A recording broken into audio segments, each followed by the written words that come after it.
If the sum of the product of the factors taken two at a time of the polynomial fx equals to 2x cube minus 3x square plus 4tx minus 5 is minus 8. Find the value of t. What does it mean? See here, sum of the product of the factors means what? Now firstly understand this. This is a polynomial, means it's not a quadratic equation. It is cubic equation. So how many roots would be there? There would be 3 roots here.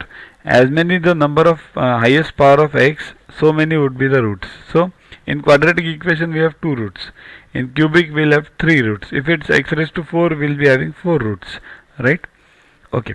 So the fx equals to what? Ax cube. We are taking an example now. If fx equals to ax cube plus bx square plus cx plus d, if this is a polynomial given, or polynomial only you can call it, then sum of the roots equals to minus b upon a. As we had the same for quadratic, similar for this also.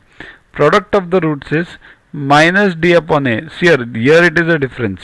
In quadratic we had d upon a only, no minus. Minus d upon a, and there is a third term.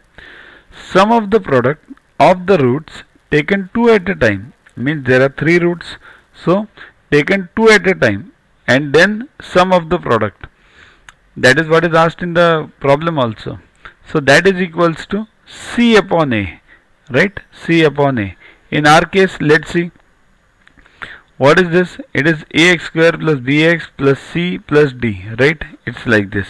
Ax cube plus bx square plus cx plus d, right? So c is 4t in our case and a is 2. Okay. So in our case, sum of the roots taken 2 at a time is c upon a, that is 4t upon 2. So solve this, you get 2t. Okay. But what is given? The taken 2 at a time is minus 8. So 2t equals to minus 8. So t equals to minus 8 upon 2, that is minus 4. Okay. So that is the answer. Download Yogaguru app from Play Store to get his videos, tests, question banks with explanations directly on your mobile. Get 500 plus questions with explanations and simulations on your PC. It's a separate paid version.